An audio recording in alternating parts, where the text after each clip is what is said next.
जम्मू कश्मीर में शराब से जुड़ी हुई एक बड़ी खबर आ रही है। आप भी लीकर लवर हैं तो आपके ये खबर सुनकर आपकी जेब पर काफ़ी असर जो है वो पड़ने वाला है आने वाले दिनों में। मैं ऐसा क्यों कह रहा हूँ, आप सभी जानते हैं कि लीकर्स की अगर बात करें तो वाइन शॉप्स की ई ऑक्शंस जो है वो चल रही थी, जिसके बाद अब सरकार ने ये फैसला लिया है कि 5% टैक्सेस जो हैं उन्हें बढ़ाया जाएगा। यानी कि अब जो भी शराब आप खरीदने जाएंगे वाइन शॉप से, उस पर आपको 5% टैक्स जो है वो ज्यादा देना पड़ेगा, जिसका सीधा मतलब ये निकलता है कि अब जब आप शराब की दुकान पर शराब लेने जाएंगे तो उसमें आपको जो प्राइस रहेगा, जो अभी मिल रहा है, आने वाले दिनों में ये प्राइस बढ़ने वाला है, जिसका सीधा असर आपकी जेब पर पड़ेगा। हालांकि शराब की दुकानें होनी चाहिए या नहीं होनी चाहिए, ये एक लंबा चर्चा का जो है वो विषय है। जम्मू कश्मीर की बात करें तो भारतीय जनता पार्टी के नेतागण ही कहते हैं कि जम्मू कश्मीर के अंदर जिस तरीके से गुजरात में शराब जो है उस पर बैन है, इसी तरीके से जम्मू कश्मीर के अंदर भी होना चाहिए। लेकिन दूसरी तरफ सरकार जो है वाइन शॉप्स का ई ऑक्शन लगवाती है।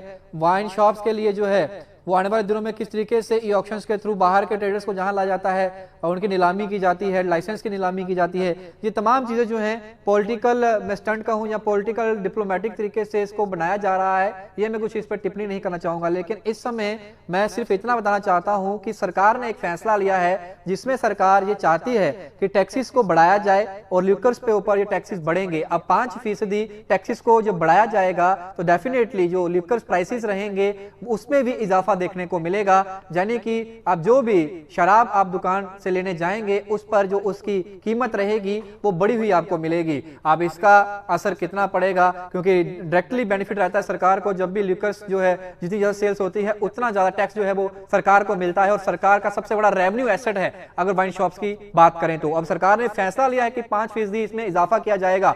अब सरकार को कितना पैसा, कितना मुनाफा इससे होगा आने वाले दिनों में, ये तो वक्त बताएगा। लेकिन एक फैसला सरकार ने लिया है जिसमें यह बताया जा रहा है कि 5% टैक्स में जो है वो इंक्रीज जो है वो देखने को मिलेगा, जिसके बाद लिकर प्राइसेस जो है वो 5% बढ़ जाएंगे। इसका सीधा असर जो है वो लिकर लवर्स की जेब पर पड़ता हुआ नजर आ रहा है और आने वाले दिनों में लिकर लवर्स जो है वो किस तरीके से इसे लेते हैं ये भी वक्त बताएगा। लेकिन मैं इतना आपको बताऊंगा कि आप लोग अपनी राय कमेंट बॉक्स में जरूर रखिएगा, क्या जम्मू कश्मीर के अंदर शराब की दुकानें होनी चाहिए या नहीं होनी चाहिए। भारतीय जनता पार्टी के चीफ अगर मैं बात करूं रविंदर रैना, तो उन्होंने साफ तौर पे कहा है कि मैंने पहले भी सदन के अंदर शराब बंदी पर जो है वो एक मैंने प्रस्ताव रखा था और आने वाले दिनों में अगर हमारी सरकार आती है तो हम इस पर फिर से जो है प्रस्ताव रखेंगे और इसको मंजूर भी करवाएंगे। जम्मू कश्मीर को जो है वो शराब मुक्त जो है वो बनाएंगे।